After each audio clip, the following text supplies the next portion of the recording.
child.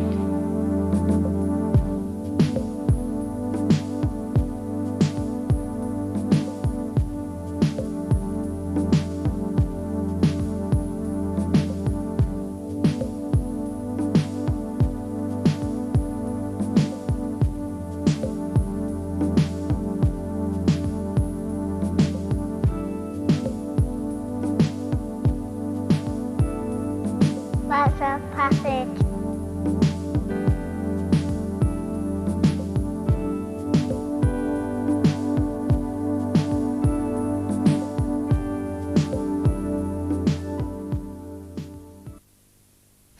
I would like to introduce to you Dr.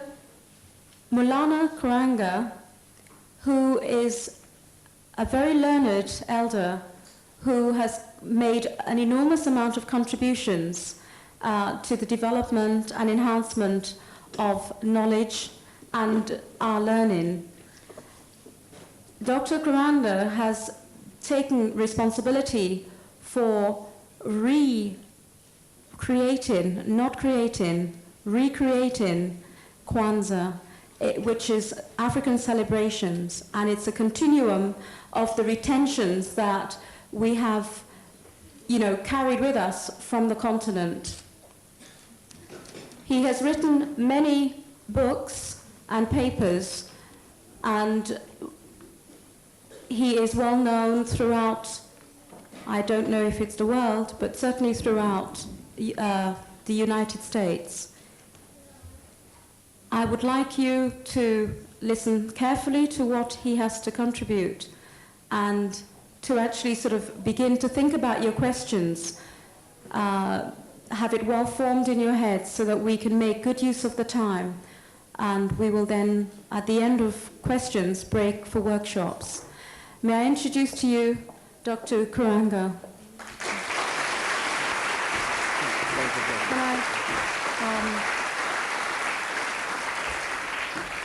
Can I also honor the fact that we have Mrs. Karenga, and she is with us today also.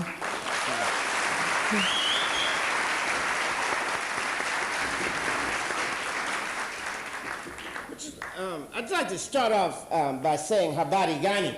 Habari gani is a Swahili word, phrase that says, what's happening, and the answer is njema, good happenings. So I say habari gani to you, and I'd like for you to answer njema and then ask me habari gani. Some of you already know that. So habari gani. Njema, hoping you're acquainted. Just in terms of filling in some things that Sister did not say, but you have it on the back, I'd just like to introduce some of the things that I think are important about my life. I am professor and chair of the Department of Black Studies at Cal State University, Long Beach. I'm also the chairman of US Organization, a social change organization that celebrated its 27th anniversary this year. US Organization is a context in which I created Kwanzaa and in which I've done my fundamental work. I'm also the the executive director of the African American Culture Center and the Institute of Pan-African Studies, a research instrument for black people and for social change. Those are the important things I think that you should know when I'm speaking, because my affiliation with my organization is all that I am. I mean, it is from that I've done everything else. So on behalf of my organization, US, I would like to greet you in an ancient greeting saying, we wish for you blessings without number and all good things without end. And we bear witness as an African people that as our beginning was great and good, so shall our development throughout eternity be, if we dare speak truth, do justice, and walk in the way of righteousness. I got a problem here because I need my notes, and I'm going to have to look down here. I hate to, that keeps falling for some reason. Maybe I'll put it like this. That's okay. If you put it back, I'll get it. Yes, one thing I want to say, and I always say this in the U.S. and as well as in Africa, Caribbean. I've lectured all over the world. I've lectured in Cuba, in the People's Republic of China, in Japan, in Canada, in Trinidad. and as well as Nigeria and Senegal and Egypt. And I always tell black people that it's very important to me when I lecture that we don't have what I think is a European exchange, but rather an African one. The European exchange is one where you just look at the person and turn him or her into a spectacle. You become spectators, I become a spectacle. An African event is where we participate. Just like when you go to a concert. You don't, even when you get in the car, you be bopping and singing and humming on your way to the concert. Is that fair to say? When you get in the line, you start dancing. Inside the concert room, you also participate, and if you feel good, you might even jump on the stage, take the mic from the person singing. So that is called a participatory approach to life. If you're really going to get anything from this, we have to participate. I can't just be a spectacle. You can't be a spectator. We must be participants in creating the knowledge that we seek to achieve today. So again, on behalf of our organization, I'd like to say, and for black people from the U.S. and all those black people struggling around the world, again, I wish you blessings without number and all good things without end. And I bear witness as an African man, and we bear witness as African people, that as our beginning was great and good, so shall our development throughout eternity be, if we dare speak truth, do justice, and walk in the way of righteousness.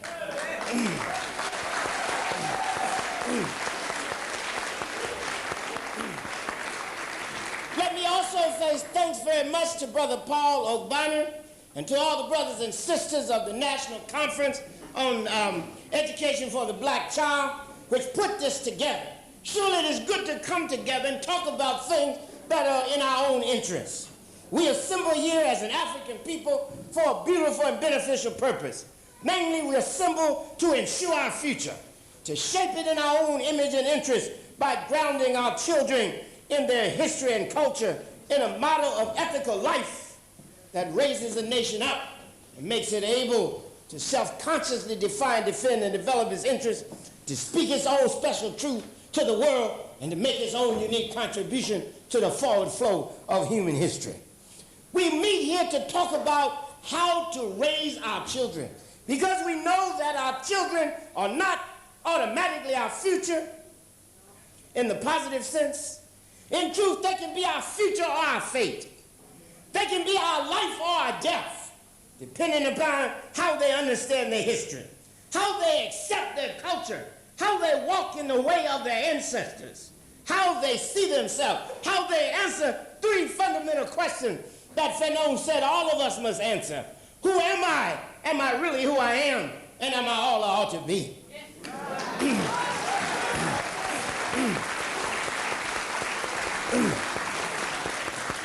If our children are confused about who they are and what they're to do and how they are to achieve it, then we nor they have any real future.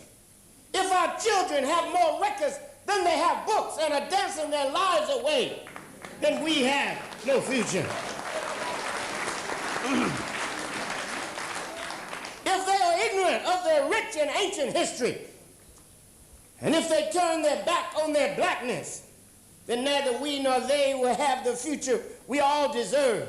The future that our ancestors, the future that our ancestors struggled so hard to make for us. We have a podium, so we'll get right back into it.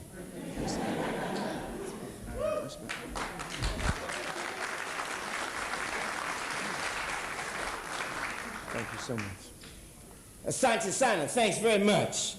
Asante Asante Yinga Dambadiya Asante Mchanga Wapwani Nihaba, which is a polite way of saying thanks, which says thanks, many thanks, and you compare it to the many times I say thanks, the grains of sand on the seashore are few.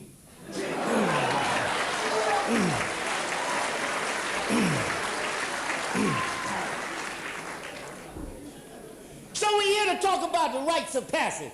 We talk here to reach back into the rich resource of African culture and use it to enrich and expand our lives. Use it to build a more beautiful and beneficial and more human future. Thus, we need to envision the future we want for our young people. the future we want for ourselves, and then challenge our young people to help us self-consciously build it. Knowing, as King Sesostris of ancient Egypt said, that which exists is that which was created. If it's not created, it doesn't exist. You can't wish it into being. You must self-consciously make it with your own hands and mind, bring it into being with your own effort. You must learn to speak your own special truth, make your own unique contribution to the forward flow of human history. That is what our ancestors did. That is what we are obligated to do. And so we know that the future is in our own hand, and that if we want to exist, we must create and shape our future in our own image and interest. So we meet here in a time of crisis and challenge. A lot of times when black people get together, they focus on crisis. Brother Paul mentioned that to me, and I thought I should mention that also to you. That a lot of times we focus so much on crisis, we don't understand that crisis also provides an opportunity for challenge.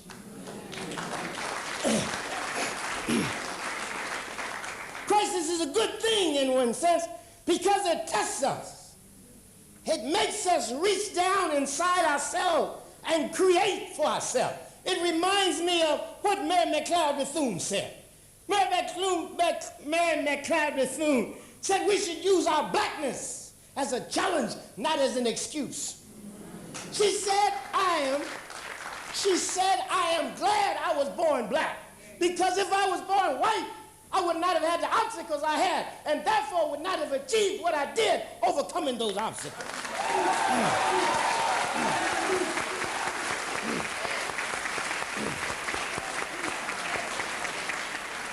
So yes, in the United States, here in England, and around the world, black youth are confronted with bleak life chances and are thwarted in their desire to live full and meaningful lives. And we have come here then to save them in our future, to talk about how we can construct a program to save ourselves. For we know that we are our own liberators, and that a people that cannot save itself is lost forever. I repeat, black people, we are our own liberator, and a people that cannot save itself is lost forever. And we must win this struggle, because it's like Hannibal said when he crossed the Alps. It's such a critical struggle because if we lose, we're lost. Surely the socioeconomic and cultural changes which have occurred in both the African communities and the larger society in recent years have been both threatening and destructive to African males, especially the young. The societal and community pressures which have severely tested the black community and the black family, eroded control over the processes of education and socialization of black children, and led to the diminished institutional capacity of the family and community to both prevent and solve its major problems, has created what we call the crisis of the black male. Now listen to this. It is not just what we have done. It is what the larger society has done to us. It has continuously eroded our capacity to create for ourselves, to build for ourselves. But we cannot, in the final analysis, simply use that as an excuse not to do anything. We're back to Mary McLeod Bethune, who said, in the final analysis, we must use our blackness as a challenge, not an excuse. Yes, we must criticize the oppressor. There's no way around that. And we must honestly say he's responsible for our oppression. But you know the other part of that is that if the oppressor is responsible for our oppression, we're responsible for our liberation.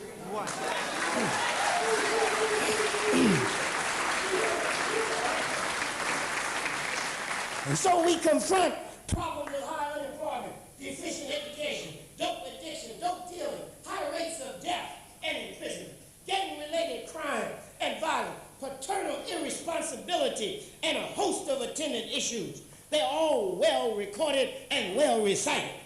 The challenge then becomes one of how to intervene effectively to turn this process around and aid especially young Africans in the awesome task of making themselves into morally conscious, educationally capable, and socially committed members of the community. The key lies in the socialization process, black people, which begins early and is both instructive and supportive of a definition and discipline of manhood, which calls into being a man worthy of the name man. We have to begin at the beginning and tell our children what it means to be a man. We have got to stop letting the oppressor define our life for us. He cannot tell us what manhood is. He should not confuse us by saying you can't say what a man is. A man could be anything. Oh no, not all men. Some men can be anything, but not all men. That's key now. I'll get to that in a minute. It requires then a process of recovering and further developing traditions from the ancient and modern richness of African culture as a people, which gives African males a moral, educational, and social groundedness, which facilitates and ensures their coming into manhood in the most positive sense. These things, in turn, require the collective efforts of each family and community, of its various members, its religious, its culture, its educational, its economics, its political, and social institution.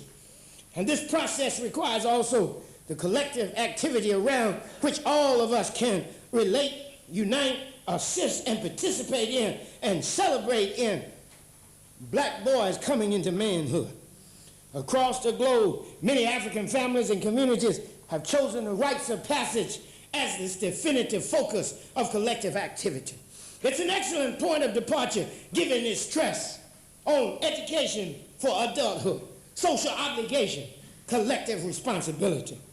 The Rites of Passage program gives the African community also a chance to act self-consciously and collectively to solve one of its most severe and significant problems, the alienation and diminished future of African men of stature, of African men.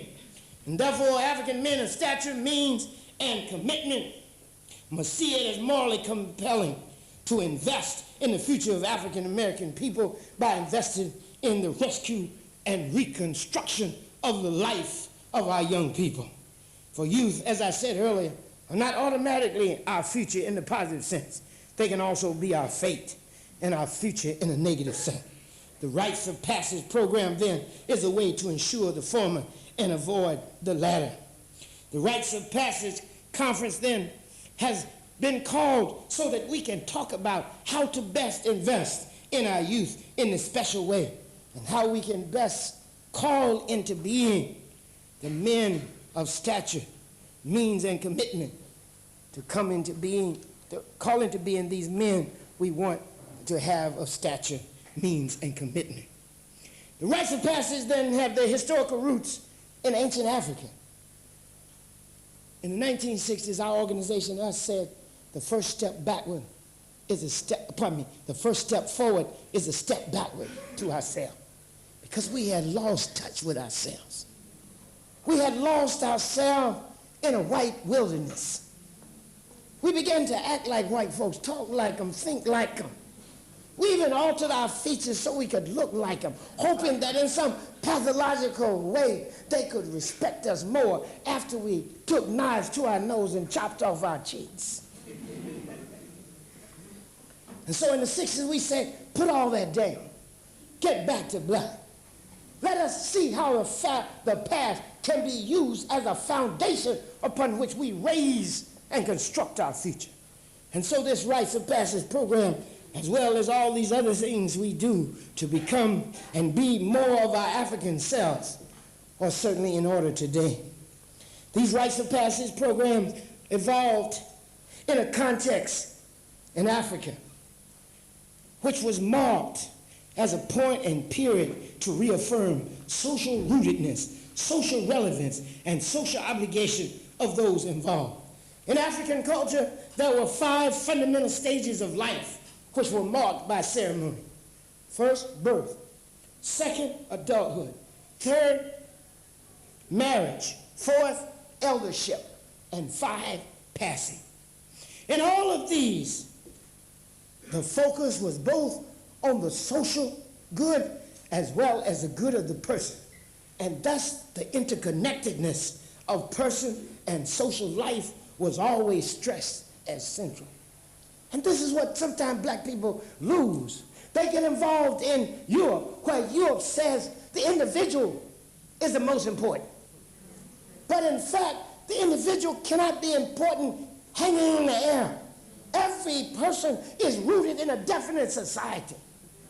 And because it is rooted in a definite society, because a person is rooted in a definite society, that person owes his and her life to that society.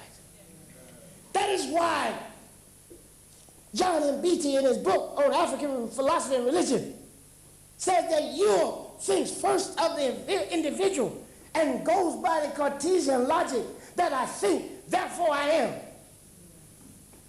That's a strange way to determine whether you're here or not. You see, when you take that position, you don't need anybody else. You just act it.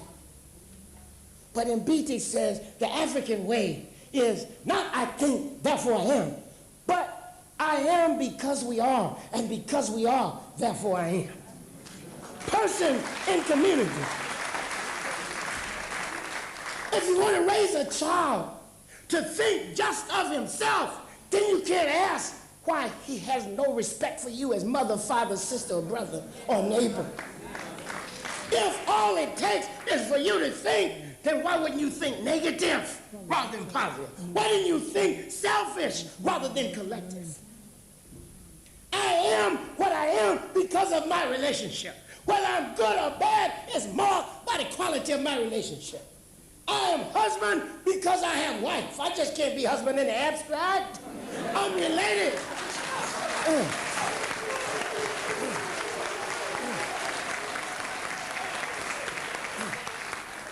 I am teacher by teaching.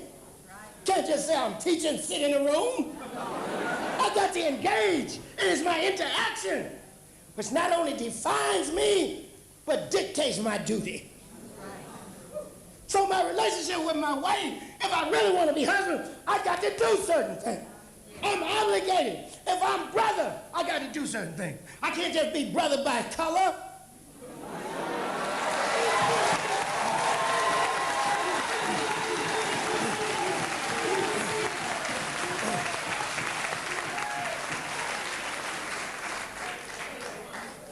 In the 60s, I taught and continue to teach. Black is not just color. Black is color, culture, and self-conscious practice to preserve and expand that culture. I don't want to just see your color. That's some dog white folks. I want to know what culture you're practicing and how conscious you are about the values you teach and live. I want to go home with you and see what's on your wall.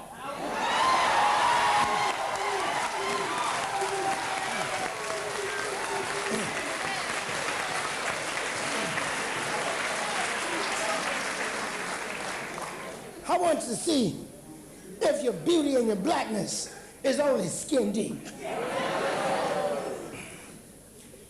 So in the rites of passage, we teach men to be men. We teach boys to put away childish things and begin to contemplate what it means to be a man. In the rites of passage from childhood or adolescence to adulthood, children, male and female, were taught in Africa their moral and social significance as members of society, as life givers, and as heirs and custodians of family and community traditions and culture. That is why it's so beautiful when we listen to Mary McLeod Bethune, who taught, we are heirs and custodians of a great legacy, and we must bear the burden and glory of that legacy with strength, dignity, and determination. What is that legacy? It's an awesome legacy. We are first fathers and mothers of human civilization, even of humanity itself. We stood up first and spoke the first human truth. We introduced the basic discipline of human knowledge. If a man knew that, could he shoot dope in his arm? If he understood it and appreciated it.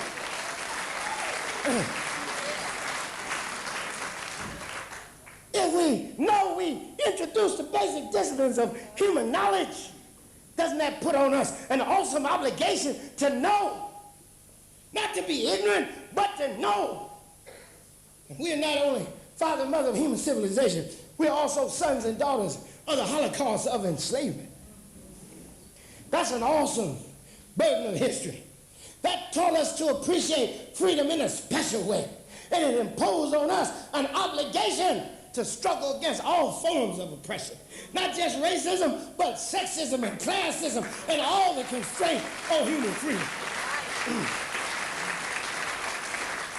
That's what it means to educate your child, to let him know or her know who or he or she is. And third, we're heirs and authors of the 60s, the reaffirmation of the 60s, the reaffirmation of our blackness. We introduced and fought and won battles that not only benefited us, but in fact changed the course of American and world history. That is why the other movements, people of color, the aged, the disabled, all these people borrowed from and built on the moral vocabulary and moral vision of our struggle.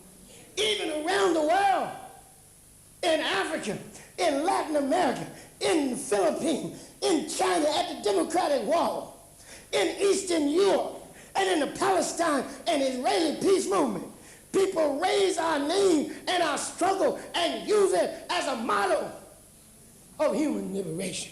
They sing our songs, borrow from and build on our moral vision and values, and say, this is a model to emulate. That's the history we must teach our children. That's the legacy they must honor. That is why Mary McLeod Bethune said, not just we are heirs of a great legacy, she said we are heirs and custodians of a great legacy. An heir just receives, but a custodian keeps, guards, preserves, and expands.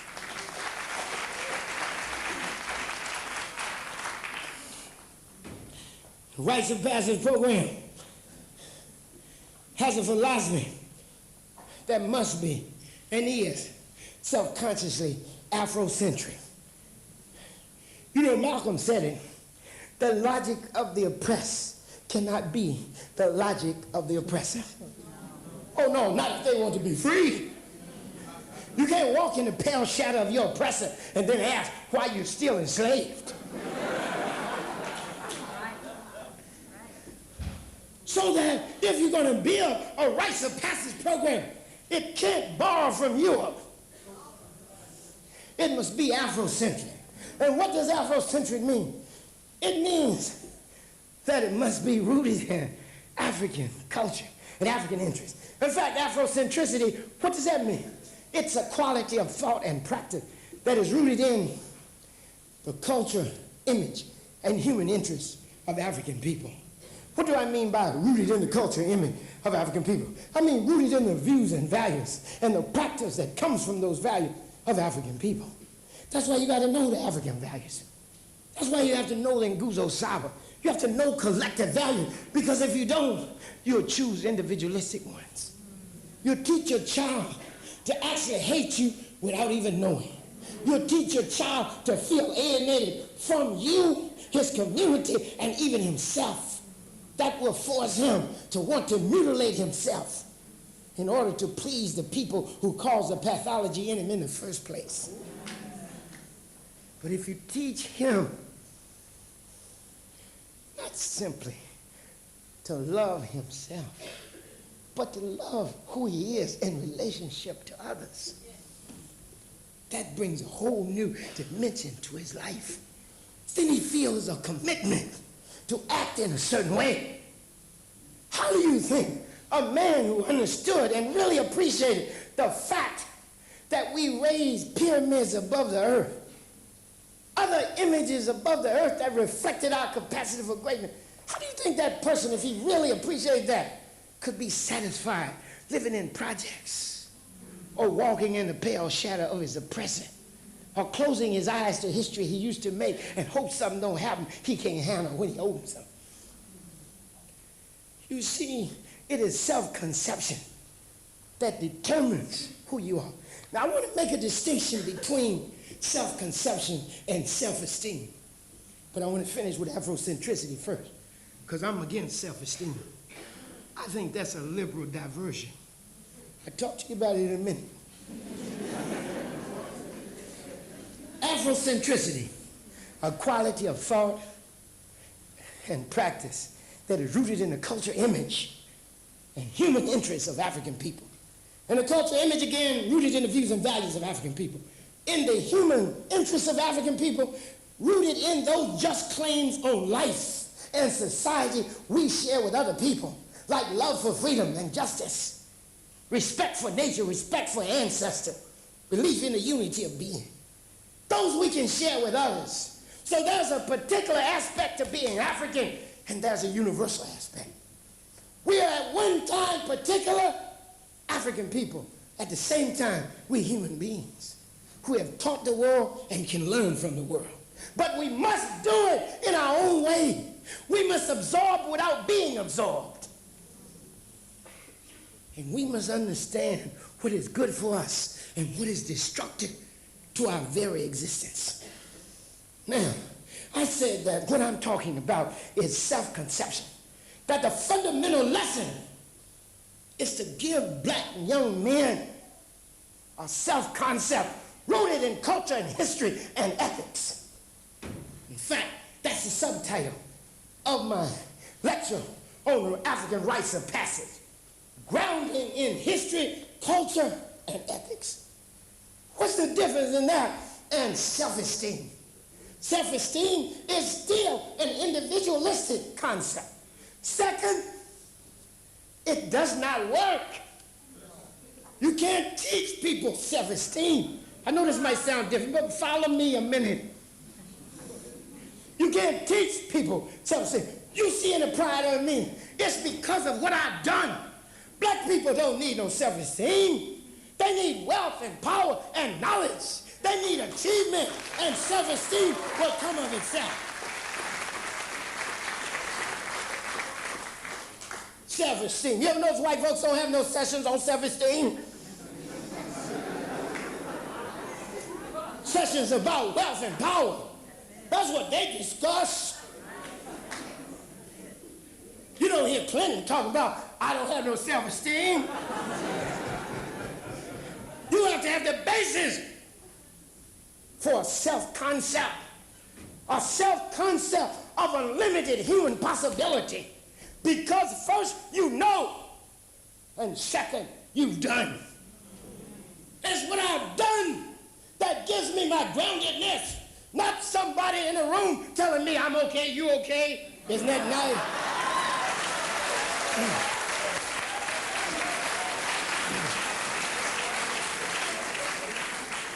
So give them knowledge, help them to seize power and to amass wealth, and self-esteem will come of itself. You must act in a final analysis. I am what I do. I'm not what you tell me I am. I am what I do. I am a teacher. I teach. Do you see it? If I don't do it, I'm not it. If I'm a doctor, I must practice medicine. If I'm an artist, I must draw and paint. Rescue me if I'm wrong. Person can't come up to me and just say, you're a doctor, get on with your bad self. Don't you feel good?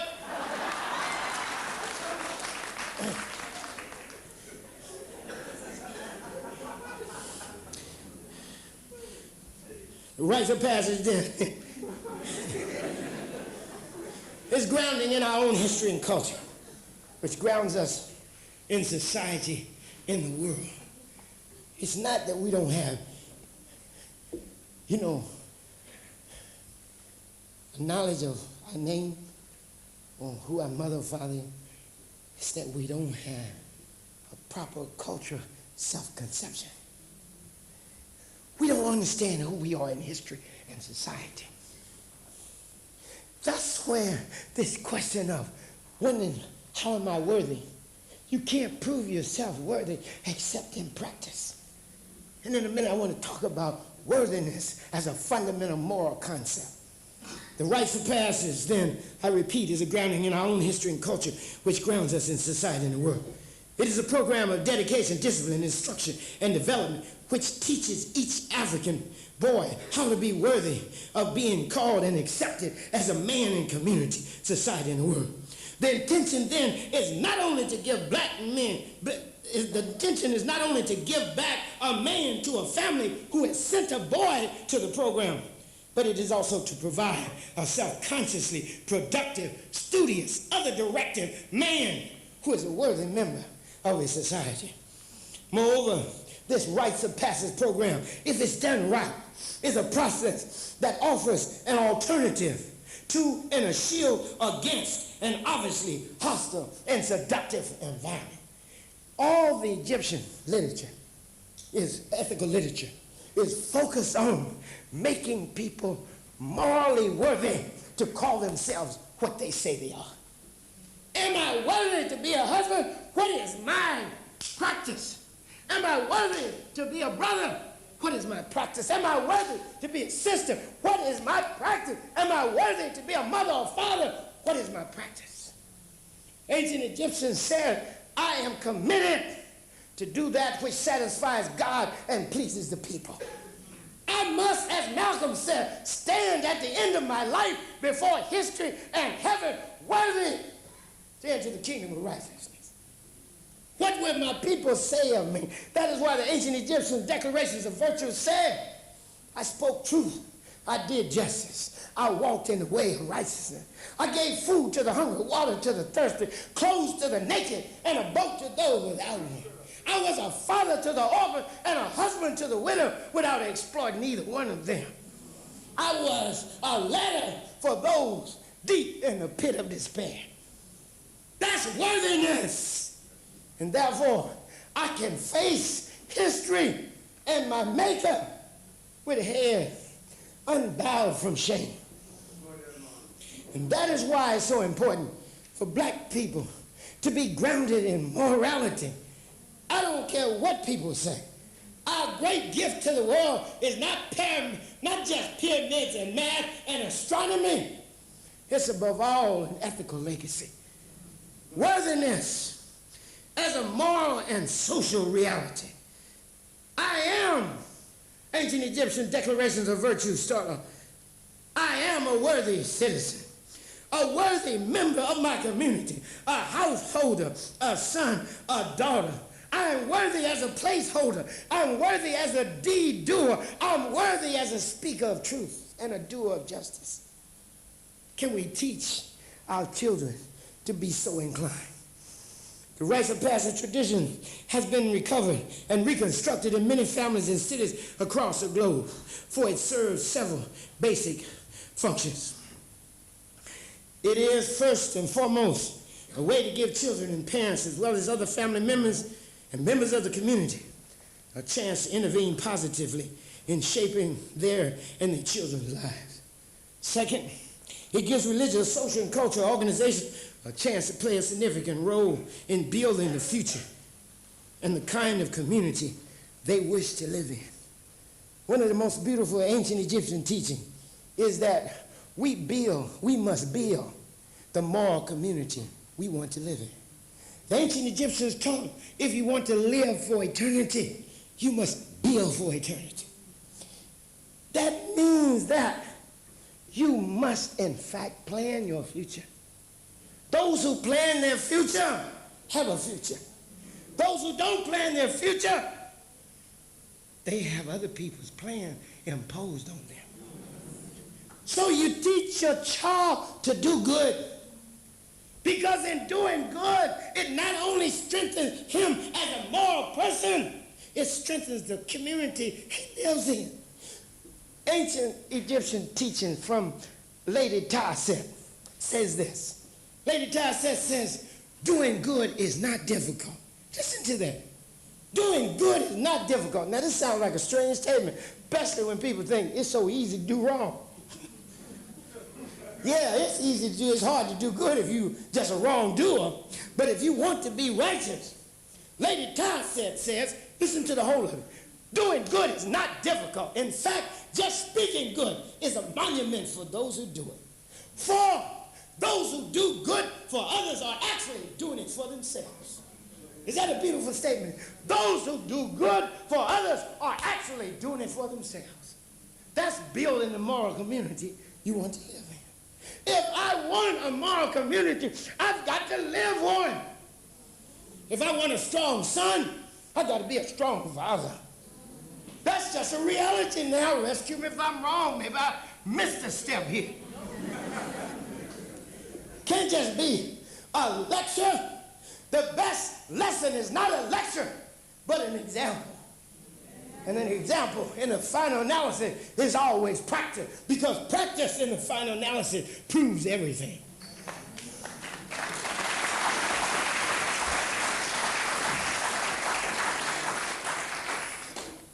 The rites of passage is significant also in that it draws from the ancient richness of African culture, building on and preserving this valuable and honorable legacy of human achievement. With this recovered tradition of rites and passage, Africans all over the world make their past serve their present in the interests of the future. Much literature has been written on the rites of passage progress and the movement to recover and reinstitute it. Among the most widely used texts for rites for boys and girls are Nathan and Julia Hare, Bringing Black Boy into Manhood, Nzinga Warfield Kopacz and Amanifu Harvey's A Rite of Passage Resource Manual, Mary C. Lewis, Her Story, Black Female Rites of Passage Curriculum and Program Guide, for Nzinga Warfield Kopacz, Afrocentric Theory and Application, Adolescent Rites of Passage. There are several things which link all of these texts. Among these common characteristics are their stress on history and culture, family and community, and past as a foundation upon which we raise our future, and finally, the indispensability of value orientation for young people. Moreover, almost all of them use the Nguzo Saba, the seven principles, as a fundamental and core value system around which one should build their value orientation. For more and more people are seeing and saying that value orientation is key and indispensable. The seven principles then offer such value orientation and have thus become the philosophical and practical core of Kwanzaa and the philosophical base of so many independent schools in the United States as well as in other countries. And finally, these Nguzo Saba has also been a central part of the rites of passage as practiced around the world. There are three aspects to rites of passage: separation, preparation, and reincorporation. Let me deal with each one of those. Separation. The first thing we have to do to children, as was done in ancient times, is to remove them from the context and conduct of childhood and the irresponsibility that goes with that. You see, a lot of times people want children to be men, but they leave them in child situations. They cultivate irresponsibility in them, and yet they ask them to be men. This means in ancient times that you separate a person from one's house, family, village, town, or city to a place of preparation, i.e. education and training. It also meant circumcision for men and excision for women, or being given ethnic marks or a symbol of separation which a person carried throughout life. Separation meant discipline of sacrificing and giving up a thing or things one loved as a child.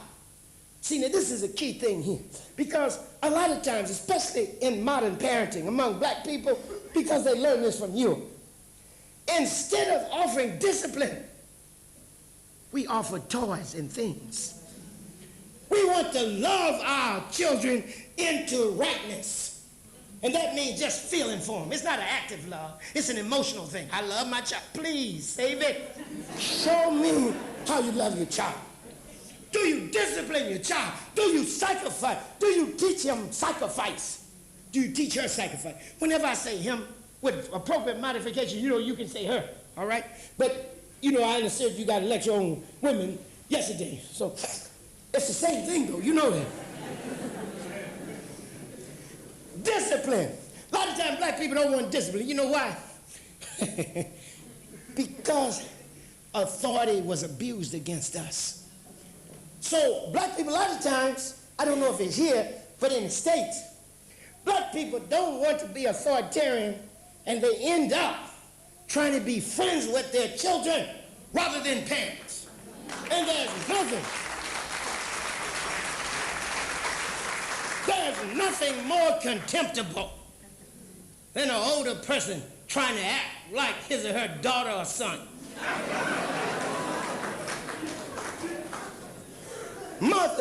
Mothers dressing up in bo-peep dresses.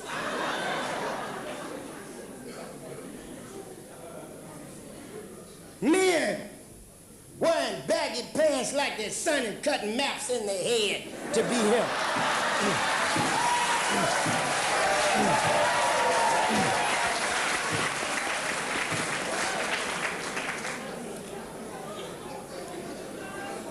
You must draw a line of demarcation between you and your children. And you must hold that boundary, because boundary drawing is not only part of parenting, it's essential to morality. If your child calls you by your first name, Sue or Jane, or some other European appellation, Johnny or Tom, see, you might want to check that out, because Malcolm said it, you know. If you ever heard of a Chinese named Whitfield or a Japanese named Jones, you know something was wrong. So if it sounds funny for an Asian or yellow man to have a white man's name, how much funnier should it sound for a black person to have a white man's name? And it's a testament, listen, it's a testament to our acculturation that it doesn't even mean something when somebody introduces himself as Stephanie or Joe. Or Monique, or Pierre.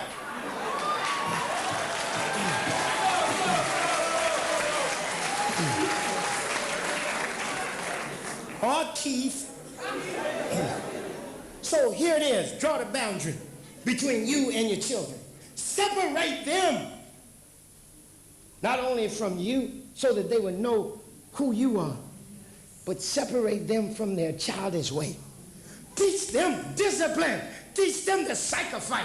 Make them give up now so they can have tomorrow. One of the problems is many people want everything now. They don't know how to wait. That's why people be robbing out here. They don't want to work for it. It takes too long. Get it now.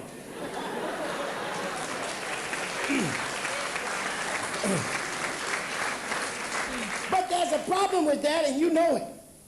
It's damaging not only to them, but to you. It doesn't build the moral community you want to live in. But if you cater to them, if you try to win them over with things rather than good thought, if you win them over with presence rather than teaching, if you concede rather than demand, if you give in rather than discipline, then you created the monster you see running your streets and that you become afraid of.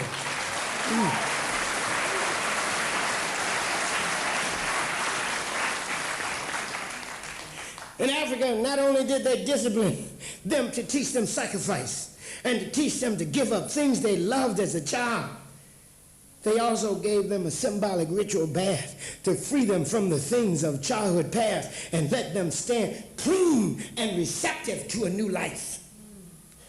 One of the problems with the people running the streets, killing and gangbanging, they never grew up.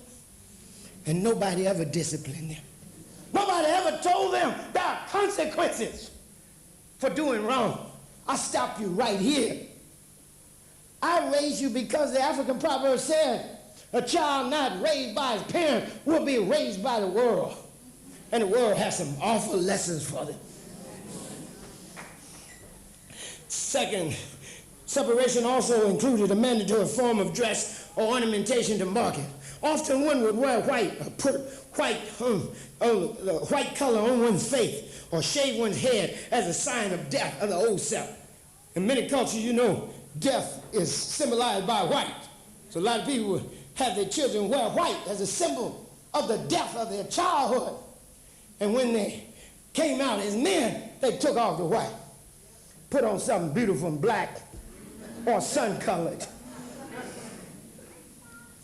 Or they would shave their head as a sign of death and mourning for the old self. Family members, too, might also shave their heads as a sign of mourning the loss of a child. And at the end of the rites, they would grow their hair back and celebrate in joy at the child's rebirth as a man and a woman. We don't have enough rituals to reinforce the values we teach. Think about rituals for what you're doing. Think about reinforcing gestures to make real, to make practical what you teach. Second was preparation. The second part of the adolescent rite of passage was preparation. Key to the preparation again is discipline, sacrifice, less music, control of emotion. Stop acting silly.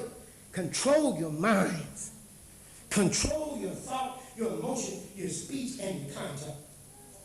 The separation and preparation began as early as 9 years, or as late as 11, and lasted from a few months to a few years. How long are you willing to separate your child and make your child give up some of the records? Make them study longer than they're used to studying. Make them learn their history and say it back to you so you can learn it as they teach you.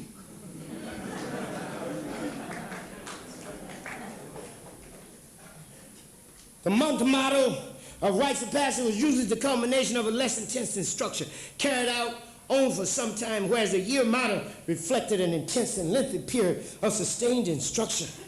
Preparation involved various kinds of education and discipline. Children were taught spirituality, history, social organization, marriage, sexuality, propriety, etiquette. How many people teach your children? Don't raise your hand. Just about sexuality. Or do you wait for the street to tell them? How many people actually teach propriety? What's proper to do with a woman? How many people teach their son that they shouldn't run through women like they were trained in the women were tunnel? How many people actually have accepted your solution to the rise in sexual activity, which, you have always got a mechanical solution. People having more sex, give them a rubber. Condom, I think y'all might call it. Now, why not give them some values? They might forget to put on a condom. They might not even want it. But what you want to do is give them some values so they can have character. Character is key here. When Magic had the AIDS virus, learned he had the AIDS virus, he wanted everybody to have safe sex. My question is, why not responsible sex? Safe sex is a mechanical response, but responsible sex is a moral response.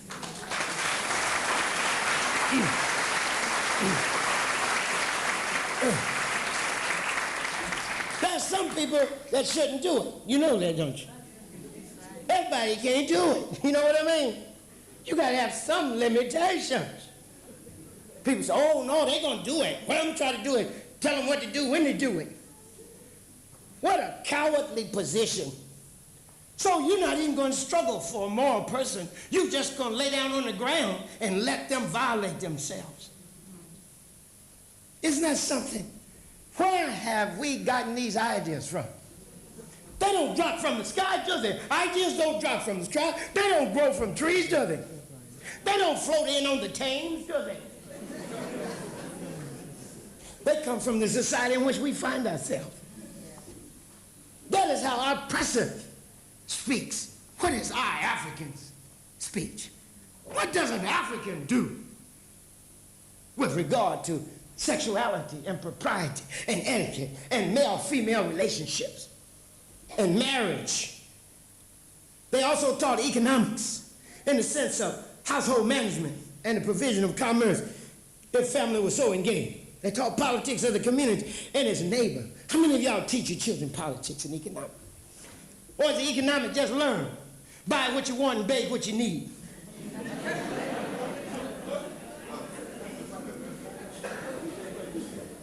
How many people teach politics of the community?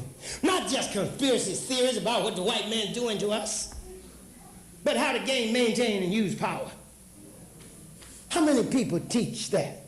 How many people teach politics even beyond that? And teach politics from an African perspective as a collective vocation to create a just and good society. And teach the child their responsibility in creating that just and good society. Our oppressor would not free us. And if our children don't join us in the struggle, our freedom would be delayed. Teaching creative arts too, music and art. Not just listening to music, but appreciating music. Not just emotionally, but also rationally. Getting down on the ground with Wes Montgomery. Going after the sheriff with Bob Marley. You understand? How many of y'all teach the intellectual appreciation of what's being said?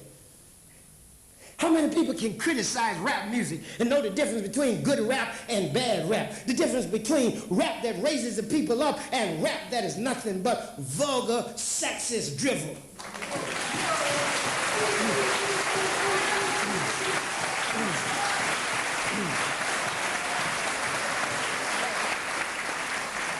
What do you teach your children to listen to?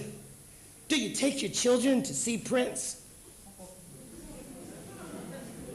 Do you take them or let them have two live crew? Do you think it's wrong to reduce a woman to her genitals? To make her nothing but a pulsating genital on a stage? Do you tell your children, your women, that it's not only wrong for men to reduce them to their butt in a song, but for them to shake their butt and dance to their own degradation?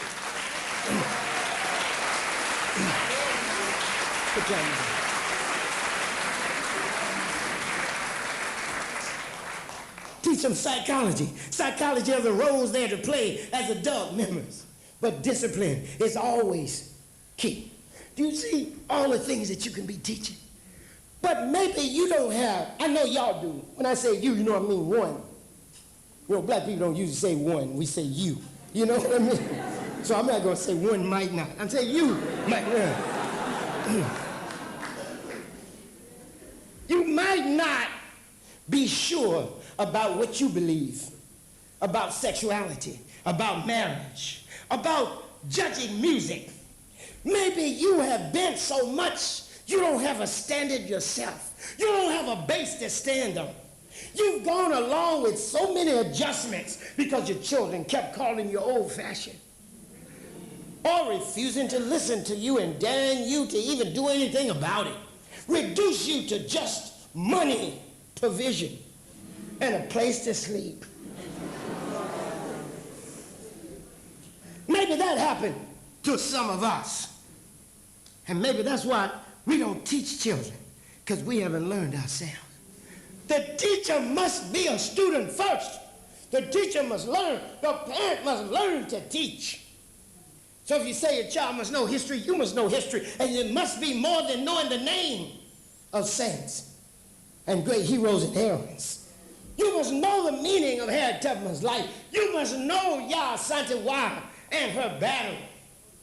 Why she took this stand. You must explain it. You must teach it like a people you know teaching that turned their personal history into a world religion. Don't get quiet on me now. There is nobody more in contact with God than black people.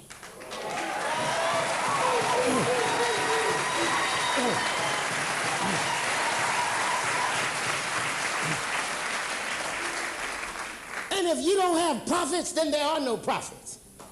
If Harriet Tubman is not a prophet, if Malcolm is not a prophet, if Fannie Lou Hamer is not a prophet, then there are no prophets. There is no narrative more important than your own. And here, black people, I want to make a distinction between your narrative of faith and your narrative of fact. Your narrative of faith is your religion, but your narrative of fact is your history. Your narrative of faith is what you believe. You can believe anything, and many people do.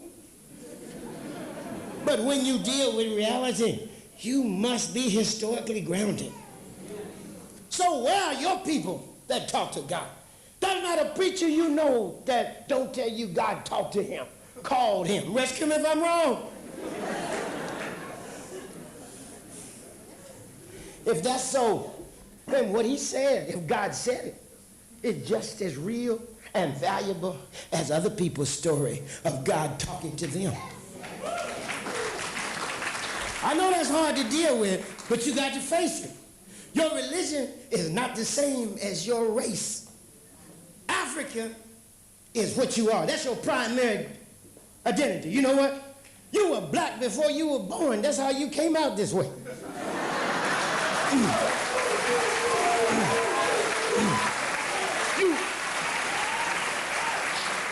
You learn to be Christian.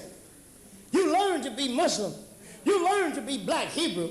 And then you change from Christian to Muslim to black Hebrew. But you don't change being black, even though some people try. And African culture is wide enough and deep enough to contain all those faiths. There's not a faith that black people are not engaged in. You name it and they're doing it. They're black Christians, black Muslims, black Hebrews, black Buddhists, black Hindus. And there are blacks that's still trying to work out the name for what they're doing.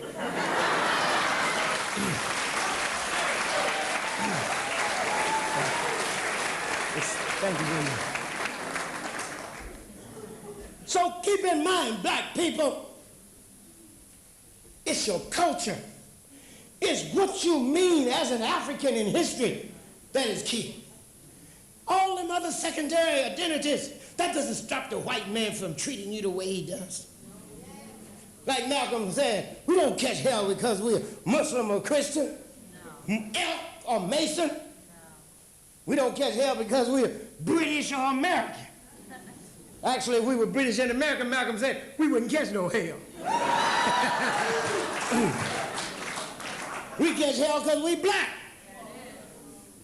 That's the negative side. But we're black because we made ourselves in history. Blackness is history and culture and ethical foundation. That's why if you say you're black, I want to know if you know your history, if you're rooted in your culture and what your ethical practices are. You can't just get away with showing me a color. The third aspect after separation and preparation is rebirth and reincorporation. Rebirth is both a transition and a transformation, both movement from and to, and a fundamental change in a person's identity from child to adult, from girl to woman, and from boy to man. This momentous event requires both public recognition and celebration. Thus, the rites of passage ceremony is called also the ceremony of return. Return from preparation as a child to be a man back to society as a man. This ceremony of return is held to announce to the family and community the transition and the transformation, the passage of their children from childhood to adulthood. Therefore, it is said at the ceremony by the parents to the supervising elder or head teacher, we gave you a girl, you have returned to us a woman. We gave you a boy, and you have now brought us back a man. And the elder or head teacher replies, yes, it is true. You gave us boys and girls, and we returned to you men and women. And then they would add something to this effect. They have learned the lessons and met the test, and they will serve their family and community well. At the ceremony, the initiate puts away, usually burns the clothes of childhood and transition, and are given the clothes of manhood and womanhood. They demonstrate their knowledge and skill and are recognized and rewarded, and they begin to assume adult roles, for they are now men among men and women among women. It is this being men among men and women among women which is key to what is achieved in the rites of passage. It is reflection of rootedness in moral, spiritual, and social knowledge, and of having cultivated character, a disposition toward righteousness. It is in its simplest expression, learning to speak truth, do justice, and walk in the way of righteousness. This is the rites of passage, teaching people to have character. Character is important in African ethics. Character is so important that Assange Shishonki says character is so important that if you are away from home in a strange town where there are no relatives, your character is your family. That's a strong sense of character. The Dinka told the white man was bragging on his machines to the Dinka. The Dinka said, yes, you are makers of machines, but we are men among men and women among women. We have character, you have things. Make your child be able to stand worthy before history and heaven. A man or woman of character. Character is rootedness, groundedness in ethical teachings and practice. Rootedness in one's culture.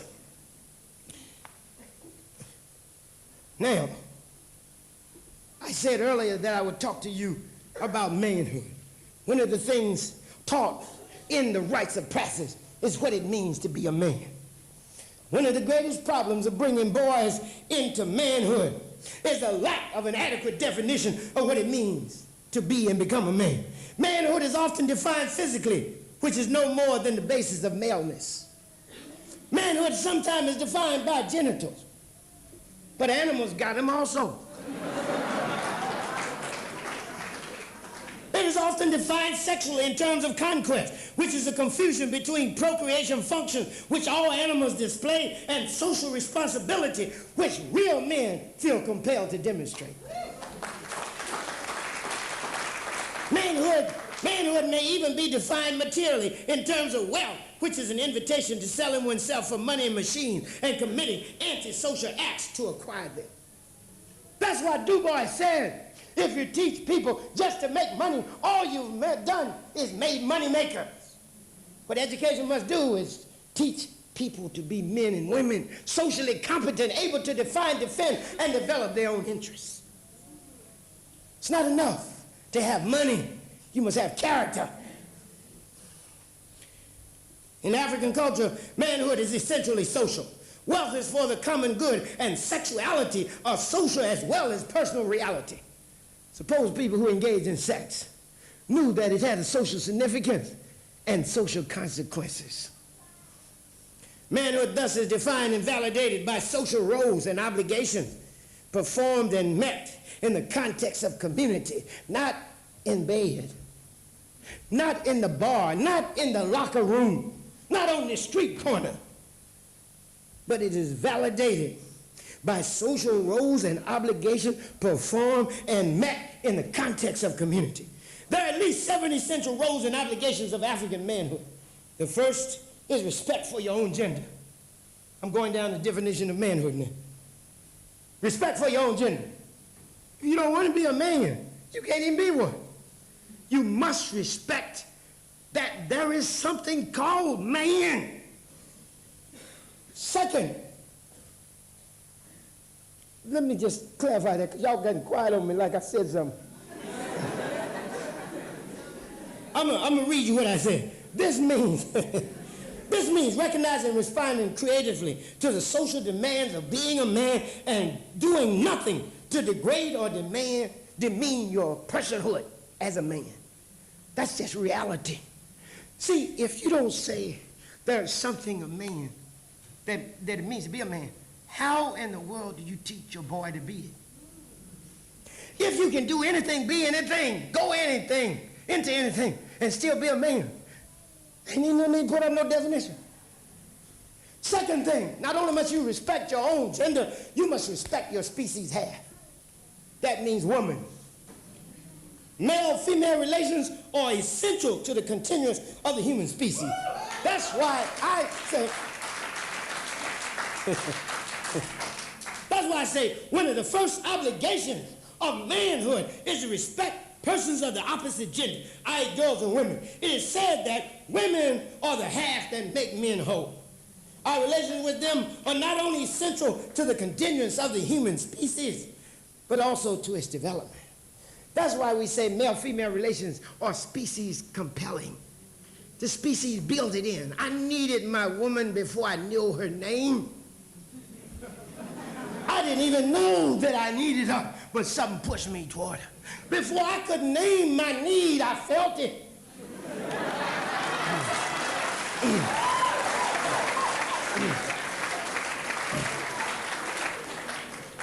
So that's the species need. That's to keep the species going. But you know what? Male-female relationships are also a ground for development. They reflect whether you have moved from the animal world or still hanging around in it. You see, it's your woman who is your mirror, reflecting your good and your bad. I want you to understand that. Your woman reflects you as you are. Your mama might say anything about you. You're her son. A lot of times I counsel families with problem boys, and the brother just did something wild. And the mother said, oh no, that's my boy, he wouldn't do that. I says, lady, your son is a thug. But if the man had a woman, I could go to his woman and know that. See, you can say you for equality, but I want to see how you treat your woman.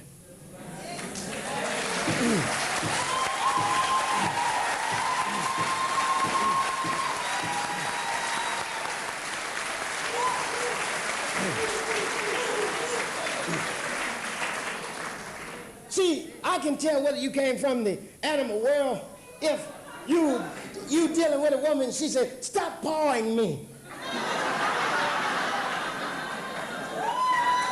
You got a problem. And you got to help move from the animal world. If you're brutish, you're like a beast. A beast is a brute. If you use force and violence, verbally or physically, or sexually, you're still in the animal world. You're not a man, you're just a male with an uncontrolled desire. And because you can't control your desire, society got to control you, and you'll be locked down if they get you. Rescue me if I'm wrong.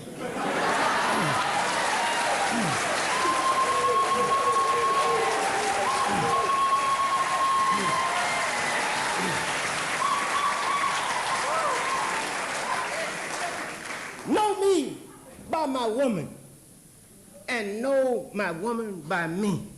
Auntie Shoki said, a woman allows herself to be loved depending upon the character of a man. Yes. Look at it now. So I must be all that I can so my woman can love the best and bring the best out of me. Same thing with the woman though. You can tell a woman by what kind of man she got.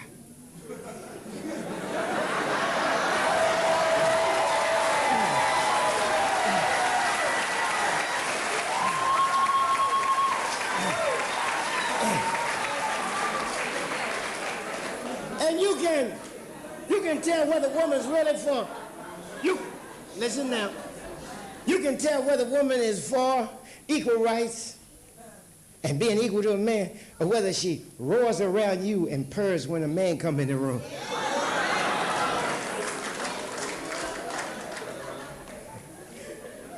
The women, if they're going to be really women, can't be like the white woman that accepts minor privileges at the expense of major rights.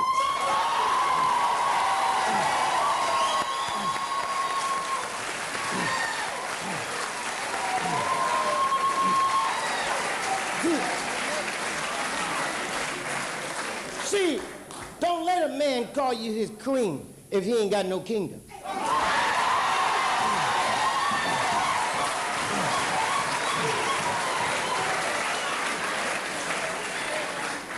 Besides, there's no royalty except in righteousness. If he is a righteous king, you can be his righteous queen. But it can't be no abstract thing. Like giving you a little privileges, like the European used open the door for the woman. Like Harriet Tubman saying, can I open my own door? But opening that door means he gonna close it in another way. All this is public display that doesn't signify anything. What you do when you get home, that's what I want to know.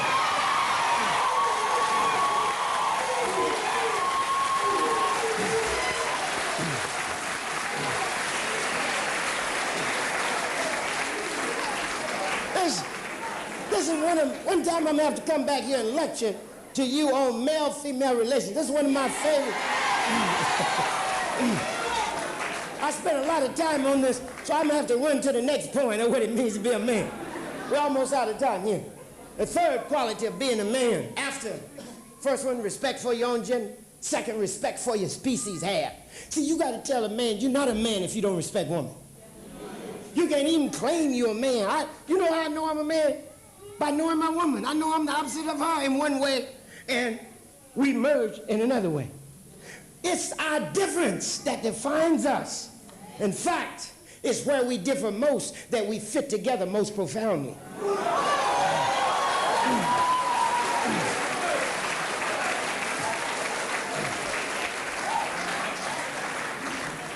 But in the final analysis, we merge in righteousness, or we are not together at all.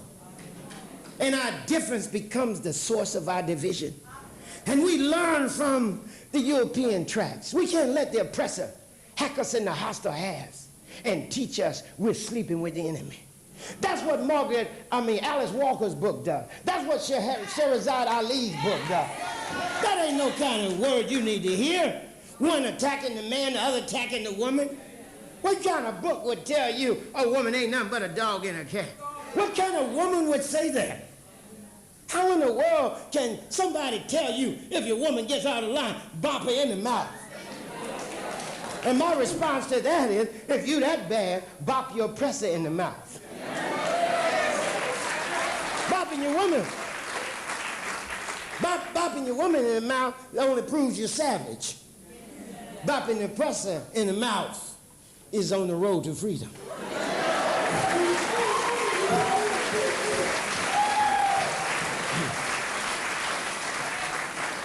The third quality of being a man is moral and mental maturity. This means spiritual, moral, and intellectual rootedness, respectful of the sacred, other-directed rather than self-directed, knowledgeable and value-oriented. And here the 7 principles and spiritual guidance and grounding are essential.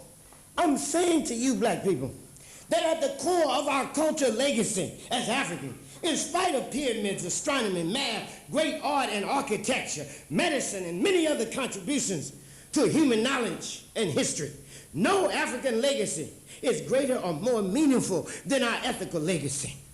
Central to being a man, then, is that one is ethically worthy to stand before God and humanity. That's what Malcolm said. It was so beautiful. He said, now that I have transformed myself from a life in which I was so low, I was actually walking on my coffee. That's low, ain't it? He said, but now that I've become a Muslim and I'm self-controlled and dedicated and understand my history, I can stand before my God on the square, perpendicular, and stand before my God and my people. How many men can actually stand before a court of your people? How many women can stand before a court of your people? How many people are doing in private things that they couldn't show in public? How many people who say they want their children to grow up to be men and women don't be men and women themselves? I say the ethics is everything.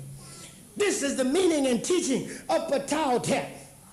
Ptah says it is ethics that grounds us. He said, yes, wickedness may gain wealth, but wrongdoing has never brought its wares to a safe port. In the end, it is my truth, justice, righteousness that endures and enables the upright to say, it's the legacy of my mother and father.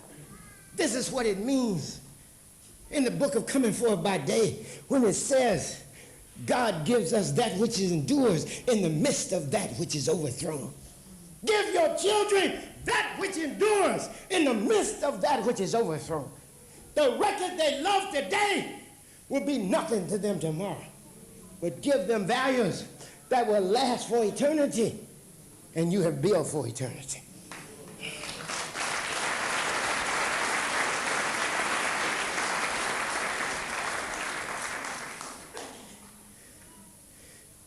This is focusing on Mart, M-A-A-T, Mart, righteousness, rightness, ethical grounding, that we can do what the ancients taught is our fundamental duty, and that is Seruj. The ancient Egyptian concept, Seruj, S-E-R-U-D-J, is a beautiful concept, and it's what we need in this rites of passage program. It is a concept of restoration, of renewal, of reconstruction. The text says that Seruj means to restore that which is in ruins, to repair that which is damaged, to heal that which is wounded, to rejoin that which is severed, to replenish that which is lacking, to set right that which is wrong, and to make flourish that which is fragile and undeveloped. Surely, what we find in ruins in the street need to be restored. The men who are underdeveloped, who prey on themselves, who have holidays at their people's expense, they need to be healed.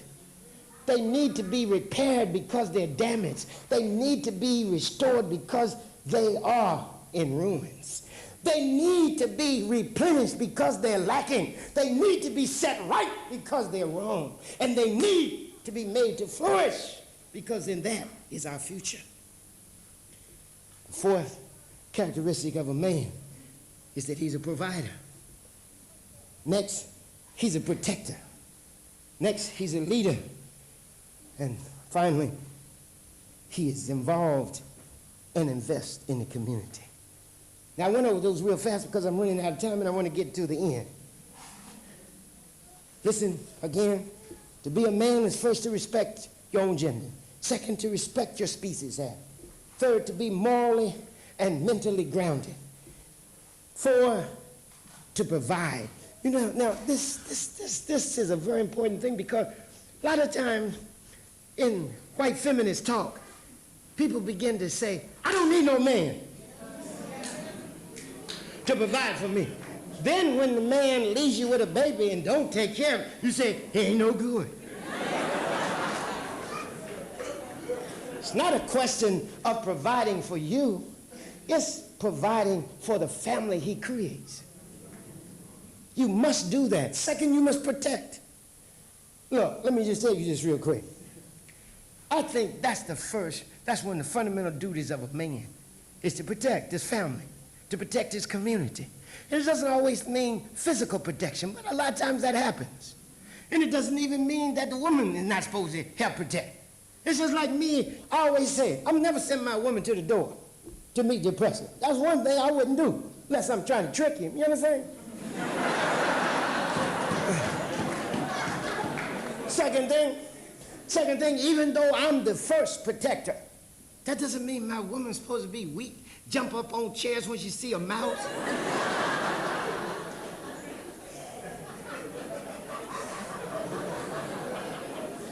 And if I run into danger that I can handle, good, she can stand to the side. But if I need some help, I expect her to be there.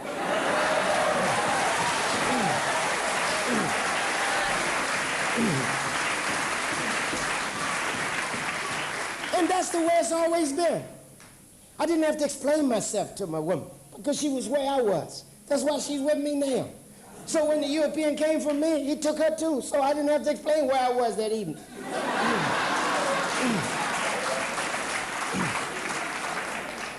We fought in the 60s together, in the 70s together, in the 80s together, and we fight in the 90s together. That's the way we are.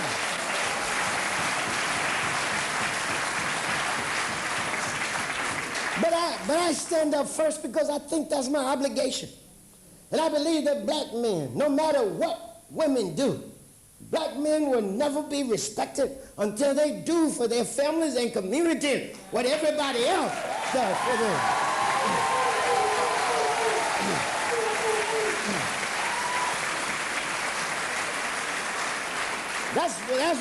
That's why I make the next quality of a man is leadership.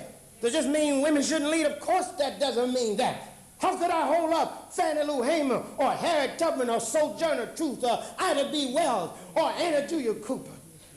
and all those others, or my mother and grandmother, if I didn't believe women should lead. That still doesn't relieve men of the responsibility of stepping out. They must do that, because if they don't, they'll never be respected.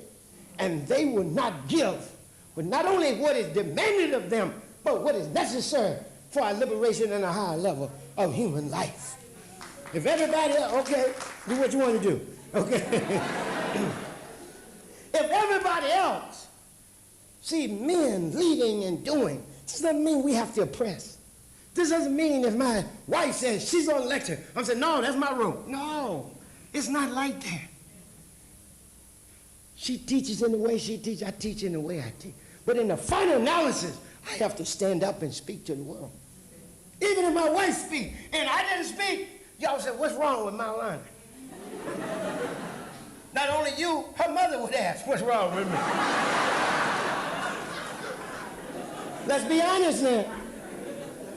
See, the problem is not that men leading means women should not lead.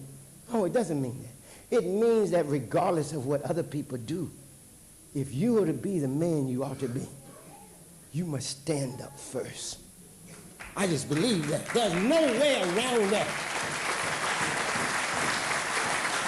And when you do it, black man, and when you do it, don't crush your woman in the process.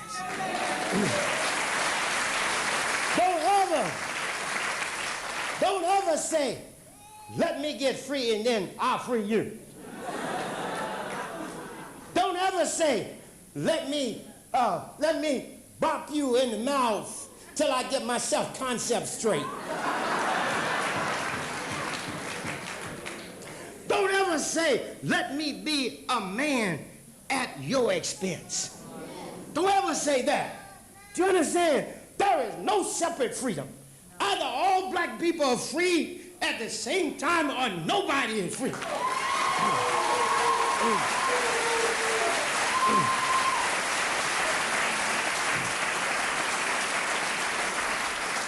And that's why finally the seventh characteristic of a black man is community involvement and investment. You must build the family and community you want to live in. So socialists said it, as I said earlier, that which exists is that which was created.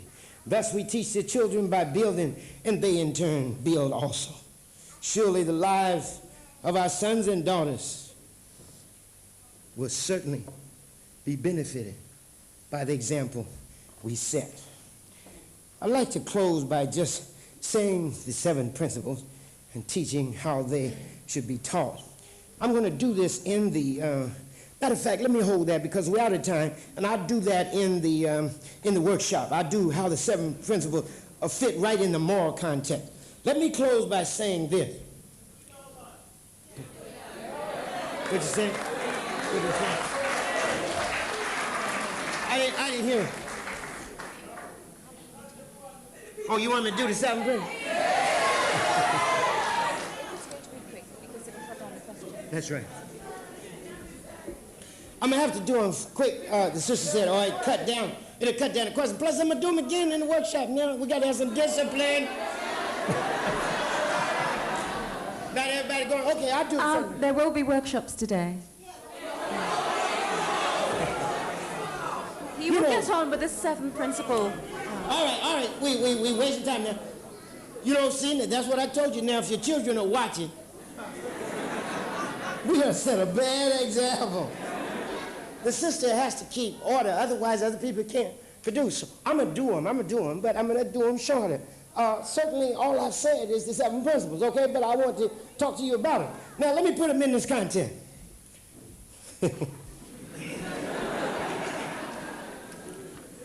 Remember I said that you must have ethical grounding. Now, a lot of times people don't see the 7 principles as ethics, but they are.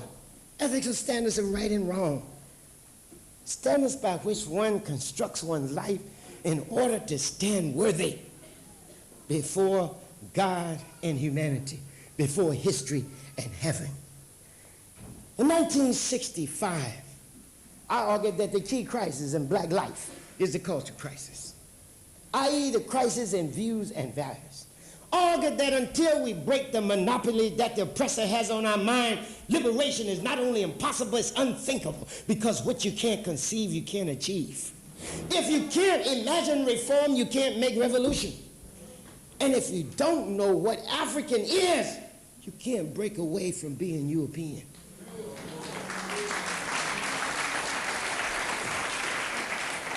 So I studied African culture, and I asked myself, what is the social glue and cement that holds these societies together and gives them their humanistic character? And I discovered it was their collective emphasis, their communal values. I argued that the strong African society is the communal society that gives everybody a place, a meaning, a role, and at the same time challenges them to be the best of what they can. Because what? As Lady Ty says, those who do good for others are actually doing it for themselves. So that when we practice our moral values, we not only strengthen ourselves, we strengthen all of those around us. And we build a moral community we want to live in. Now, I chose 7 of these values. I could have chosen 10. You know, some people say, why don't we have more? Let's try to practice 7 first. That's just like asking, why aren't there more than 10 commandments? Why don't you raise that? You see? Again, you see what I mean? Your narrative of faith stops you. Because a lot of times your faith is out of fear, not out of reason. But I challenge you to reason. There's no God that's really God that wants you to be ignorant, in spite of myths about you being punished for knowing. I mean, that's one of the fundamental characteristics of God, to know. In fact, the ancient Egyptians said, those who know are like God, rek me Ra, like Ra. Knowledge links us to God. It doesn't separate us. Knowing, as the text said, knowing the God that dwells in man and woman. I knew the difference between this and that and act accordingly. Because I know the God that dwells in you, I respect you in a different way than if I conceived you as a prostitute or hoe or a nigger of no account. Pardon the word, I needed it for the analogy. Do you understand? I must know you. Knowledge is key here. And so by knowing African values, then I can practice them. I chose 7 because these are the ones I thought most necessary for the rescue and reconstruction of black history and humanity. I believe that these values, if practiced, are a fundamental way by which we can rescue and reconstruct our history and humanity and shape our lives in our own image and interest. We believe these 7 principles are the moral minimum set of values that black people need. Moral minimum means you need these at least. You can add as many as you want. But this is the moral minimum. First value is umoja, unity. Teach your child unity. Unity of self first, making his principles and practice coincide. In the United States, we say somebody's together. When somebody's really good and acts right, we say that person's together. That means their principles and practice coincide, that they're not torn apart by oppositional acts. Unity in yourself, unity second in your family.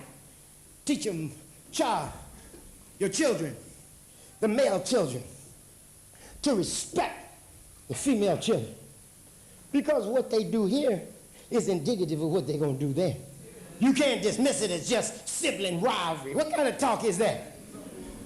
What's that? That's no excuse for anything. It might be an explanation. It's not an excuse. Tell them this is ethically important. Tell them they can't be a good person if they don't practice unity.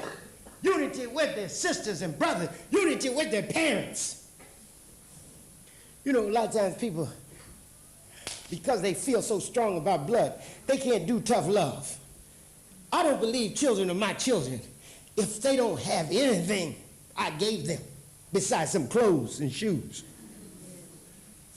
That's why the book of Patautev says, if your son turns his back And I'm paraphrasing. If your son turns your back on all that you've taught and set his mouth in motion with vile words, then drive him away, because he is not your son. He came through you, but not from you. That's a hard concept. But, he said, if your son follows your instruction, manages your affairs, and lives out to the principles you taught him, then give him everything. For he's a child of your soul. Therefore, turn not your face from him. Now, black people out there say, it's my son no matter what. Well, what makes them your son? Remember what I said? Now, you agreed with me earlier when I said, you're what you do. You're not what you claim. You're what you do. If you're a mother, you mother. If you don't mother, you're not a mother. You might be an egg donor. You're not a mother. If you're a father, you're a father. You might be a sperm donor, but you're not a father if you don't father. Fatherhood and motherhood got to be more than sperm and egg. Is that right or what? Otherwise, a rapist is the father. He might be in the sickest sense, but he's not in real life. Rescue me if I'm wrong. I'm just trying to get you. I'm just trying to get you to see. See, one of the most difficult things of being an African is being consistent. People agree with certain things, but they can't go with others. If you're going to believe that everything depends upon what you do, that we actually make ourselves by what we do. You know what I mean? You can't be a teacher if you don't teach. You can't be an artist if you don't draw and paint. You can't be a doctor if you don't practice medicine. And you can't be a son or a daughter if you don't act like one. Now, I know that's difficult, but that's why you can't discipline your children, because you don't set no standards past which they cannot go. You don't draw boundaries. See, I draw boundaries. I say, you can't cross this without saying goodbye. Just like I have an obligation, you have an obligation. You don't set obligations for your children. And when you do, they argue you out of them. Kujichagulia is the second one. I got to go and end up now. Kujichagulia, self-determination. To define ourselves, speak for ourselves, build for ourselves, instead of being defined and spoken for and built for by others. It means, as the ancient Egyptians said, to think with your own mind, see with your own eye, hear with your own ear, speak with your own mouth, and walk with the strength of your own person.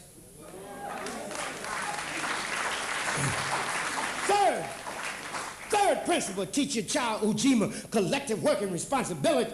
Tell him and her they're responsible for our greatness and our weakness. Let them know that black freedom is indivisible as long as any black, any African is wounded in his or her dignity. All of us are somehow damaged. Let them know that they bring honor or disgrace to the family by what they do. That they're responsible for how the world sees you as a family and us as a people.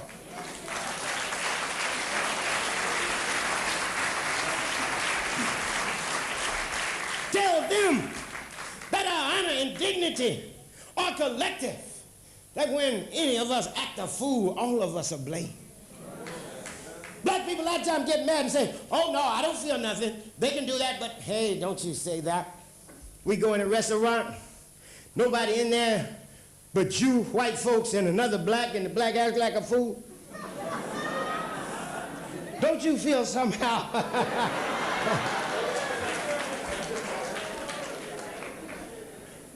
Just like it's in the negative, it's also in the positive. We cannot build the world we live unless all of y'all participate. You can't sit on the side and say what other people have not done or do. You must ask, what have you done? You must ask and answer Fanon's three questions. Who am I? Am I really who I am? And am I all I ought to be? Who am I is a question of identity in history, not who you are, your license. But who are you in history? When the rest of the nations assemble and say who they are based on what they've done, what will you say you've done? Play sports? That will not do. You must say that you continue the awesome legacy of your forefathers, fathers and mothers of human civilization, introducers of the basic discipline of human knowledge, strugglers, warriors, and the sons and daughters of warriors, soldiers on the battlefield for something better. That's what you must say. We raised images above the earth that reflected our capacity for human greatness. Give the legacy to your son and daughter. Third, fourth, Ujamaa cooperative economics, shared social wealth, building our own business and controlling the economy of our own community and sharing both its work and wealth. People want to share the wealth, but they don't want to share the work. Yes. You must build if you want to enjoy. 5, near purpose, the collective vocation of nation building, to make our collective vocation the building and developing of our community in order to return it to its former greatness. Don't you want African people to stand up strong again, to speak their own special truth to the world and make their own unique contribution to the forward flow of human history? Teach your child that this is a goal, that there's no better purpose than personal purpose joined to collective person. I want to be what my community needs me to be. I enjoy it because of what it does to those I love. 6, Kuumba creativity. Kuumba creativity. Teach them to imitate God. Y'all real religious? How do you first know God? Not begging, not just talking abstract, not talking about how dark it is and he can't see, so he can't make nothing. That's at the end, that's the beginning of creation. I might be talking too fast. Let me back up. I said, the best imitation of God is creativity. You say you want to be like Jesus or God, then create. Create! Look here. In the ancient Egyptian teaching of creation, in the beginning, there was just possibility. And when Ra stood up, there was nothing but an ocean of possibility in which he moved. He didn't claim it's too dark, there's no light, I can't see.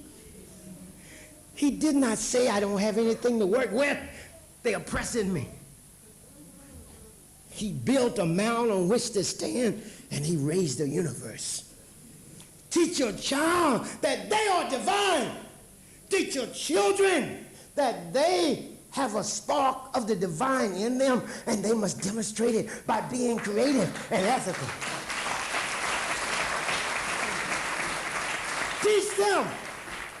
Teach them to do always as much as we can in the way we can in order to leave our community more beautiful and beneficial than the way we inherited. And finally, black people, the seventh principle is Imani, faith. First is Umoja, unity. Second, Kujichagulia, self-determination. Third, Ujima, collective work and responsibility. Fourth, Ujamaa, cooperative economic. Fifth, Nia, purpose. Sixth, Kuruma, creativity. And the seventh, Imani, faith. Faith in ourselves, black people. Faith in our Creator. Faith in our mothers, our fathers, our sisters, our brothers.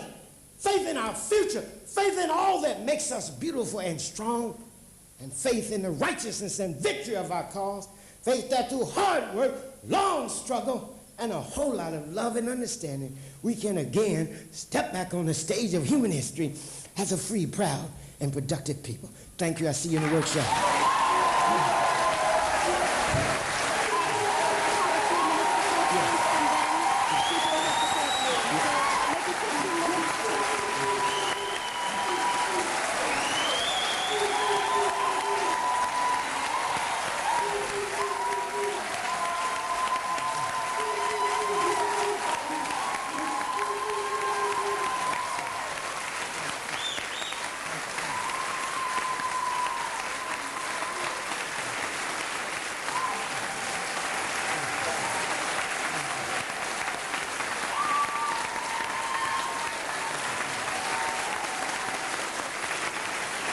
Greetings, sisters and brothers. I greet you in the name of the Supreme Creator, Amon-Ra. And I just want to say that you gave a thought-provoking talk, dynamic, inspiring, and powerful. My question is, what is your understanding of African spirituality, and how can we, as African people, use spirituality to empower ourselves and our children? Thank you. Yes. See, the sister, you heard a question. Spirituality and ethics overlap and intertwine. I define spirituality as intense, emotional, and rational appreciation and commitment to the transcendental, the highest values of humankind, to truth and to justice, to brotherhood and love.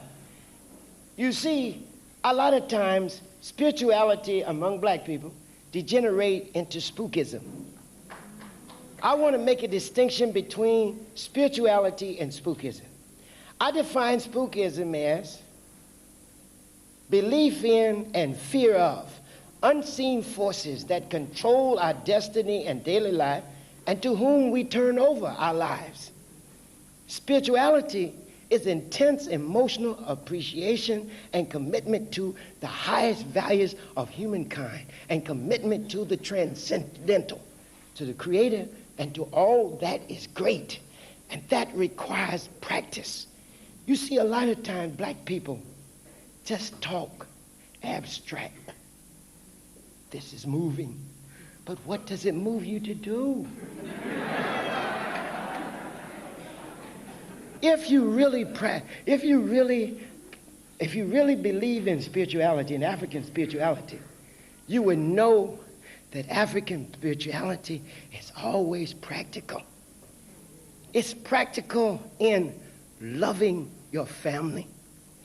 It's practical in serving. The argument is that you can't serve God without serving other humans.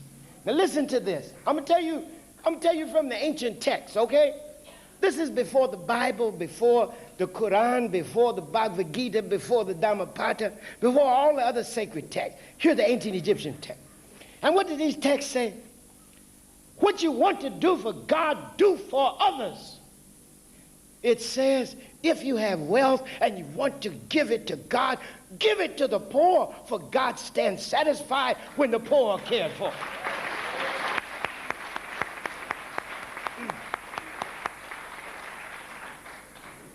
How can you say you love God and hate your wife or your husband or your mother or your father or your brother or sister down the street?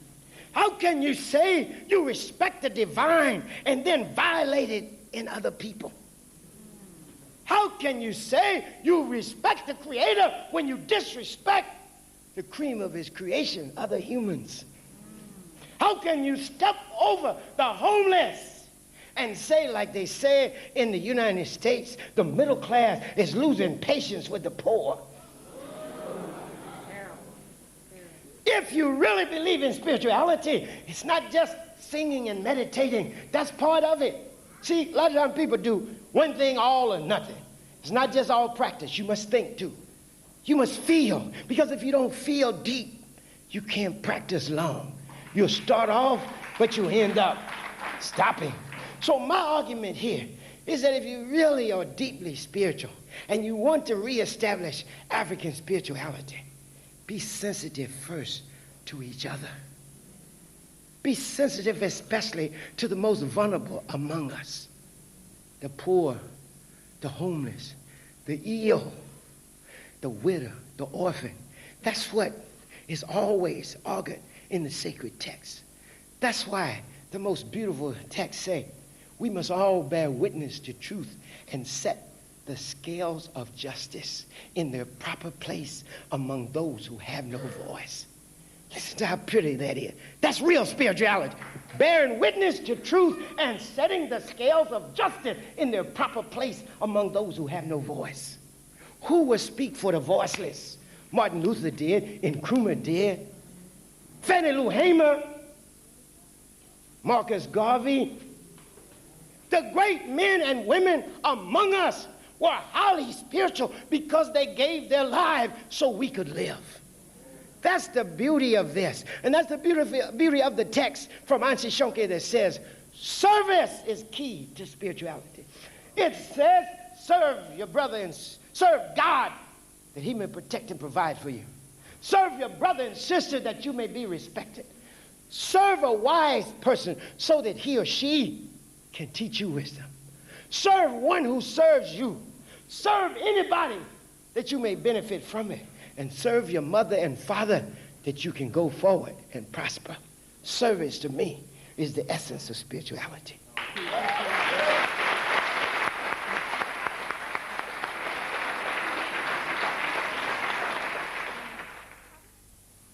Hotep, brothers and Hotep. sisters. Thank you, Dr. Maulana Karenga, for your discourse today. Thank you. One of the questions I'd like to ask is, in view of what you talked about in terms of male and female relationships and what it really means to relate to each other, how does homosexuality impact on the rejuvenation of our African culture? Okay. I didn't hear the last of it. Hold up there. What I was saying is, how does homosexuality impact on the rejuvenation of our African culture? The reason why I asked the question is because in speaking to different peoples, people say that, well, it was part and parcel of our culture in times gone by. I've been searching and I'm still searching. Can you enlighten me, please? Okay.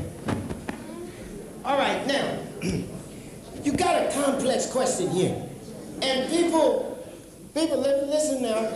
You know, you got to follow me now. You know, this is a serious question. It's becoming even more serious because of several things. One, the rise of the gay movement.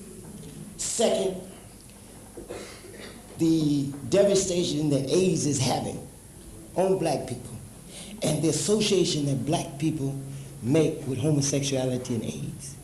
Even though a lot of AIDS is not homosexual. And AIDS is not a homosexual disease, it is a human disease. Now, you have to follow me or you'll miss something.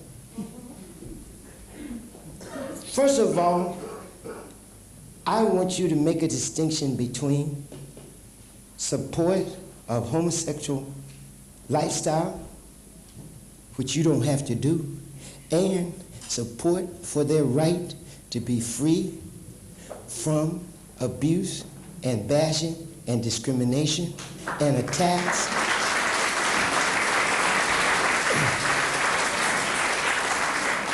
I'm taking the African position. The African position is that all Africans are human. In fact, all people are human, but we're talking about Africans, okay? If all Africans are human, then all humans have human rights. And it's wrong to violate their rights.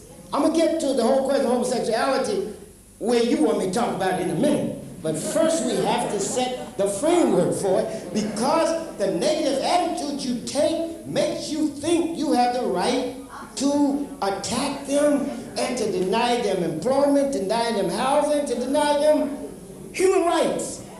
And that's not African. I couldn't stand for that.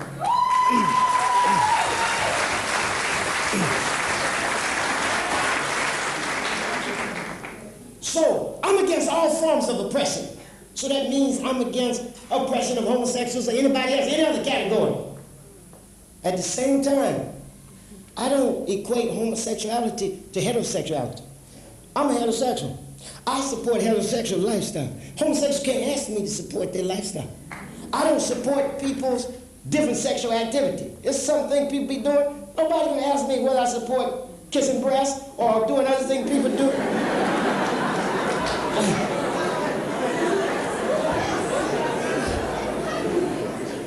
See, the homosexual cannot ask me to support his or her lifestyle.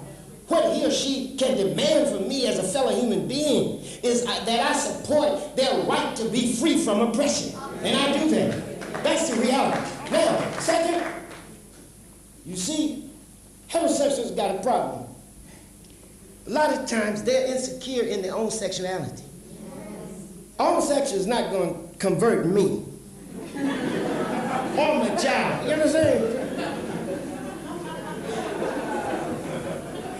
see, I think, let me just be honest with you. I think white men are hypocritical. I think, you hear that conversation going over in the United States about whether homosexuals can be in the army. Homosexuals are already in the army. Homosexuals are in the White House. Homosexuals are in the White House.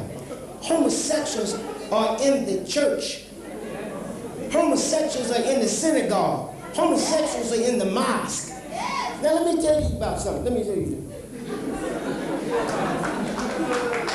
That's a hypocritical discussion the white man is having about whether homosexuals should be in the army. Not only because homosexuals are already in the army, but second, a lot of people that discussing are homosexuals or bisexuals. See? So that's a diversionary discussion. You know what the discussion is? How heterosexuals going to treat each other. That's my discussion. You see, you don't have to worry about homosexuality if you uptight. See, I don't even have no problem. You understand? I'm here. You understand?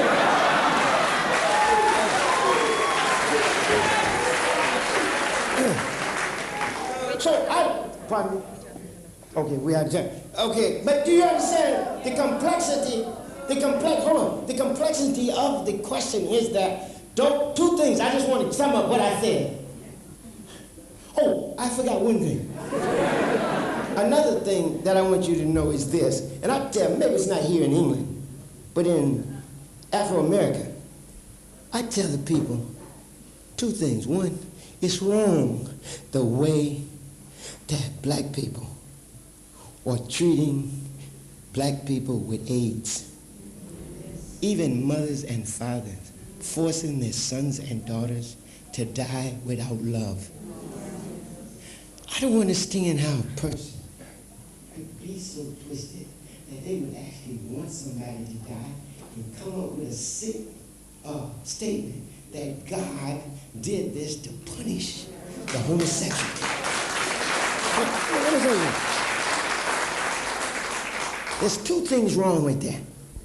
If a God is sick enough to just kill people and make them die such a horrible death, that God got a problem. Second is this, I tell black Christians, y'all got to lay off homosexual, because if there were no homosexual, if you put all the homosexuals out, you wouldn't have no choir, and sometimes not even a preacher.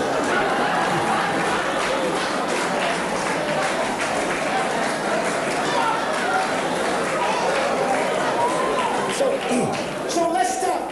So let me sum up. Let's stop lying about the presence of homosexuals among them. You don't have to support their lifestyle, but you are wrong to oppress them. You are wrong to reduce AIDS to a homosexual disease and not see how it's destroying blacks all over the world, on the continent, in the States, here. You can't do that. That's not African. The African approach is to be who you are, but don't need to kill everybody else. Second, there's one other thing. I wish I had more time to talk on this, but you understand that black people got to stop being diverted. That's a diversionary question. The question is, how should we treat one another? That's the question, not what you're doing. I'm not talking about y'all, but it's a lot of people making these discussions. They doing things sexually they couldn't film.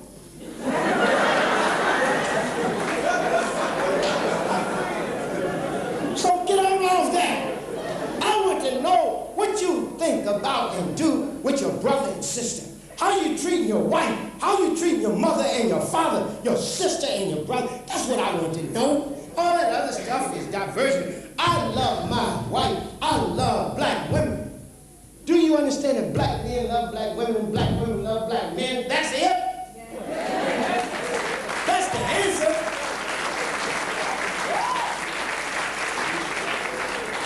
Do right yourself. Do you understand that? No matter how many times you throw the light on other people, sooner or later you got to turn the light on yourself. Is that it? All right. Sister said that's it. So let me just end on a heterosexual note here. I was supposed to be a joke, y'all. What do y'all do? Let me. No, let me say. can be more disciplined.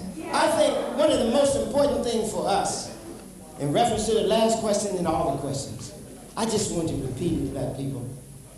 Love each other. Treat each other with respect and dignity. Black men, don't try to gain height by standing on your woman's head. Black women, don't imitate the oppressor and savage your black man. Do you understand?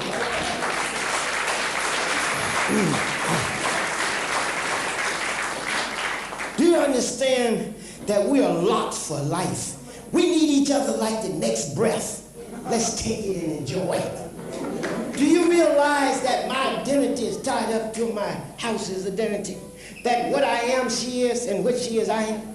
Do you realize that you can't call your man a dog without being a dog lover? And isn't that a bestial way to act?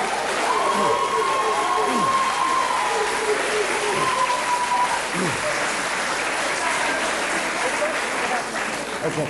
And you can't, black man, call your woman a she-dog without being a dog lover. And isn't this a bestial arrangement that we should move away from? Walk through life strong and beautiful. Stand for what is right. Build the world you want to live in. Remember the teachings of the ancient Egyptians. I need to say this. I'm gonna just take 1 minute. Remember the teachings of the ancient Egyptians. First, remember Anna Julia Cooper, who said, what we do, we must do together, male and female. She says, all I've always tried to teach is that there's a female side to truth as well as a male side. And that they're not inferior or superior, but complementary. And that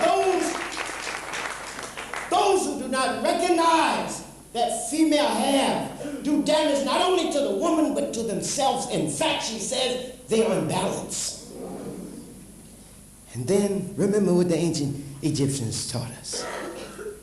We're not just in history, we are history. And given that, they said, remember, every day is a donation to eternity, and even 1 hour is a contribution to the future. Let's take these days and hours and self-consciously make a more beautiful African and human future. Asante.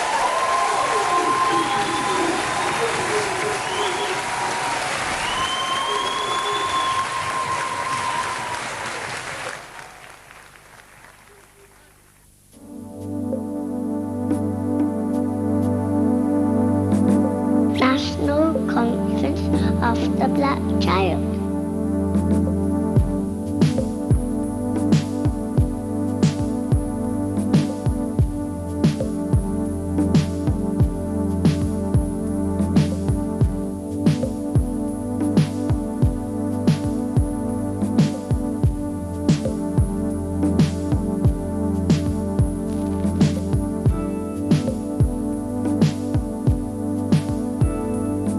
Rite of Passage.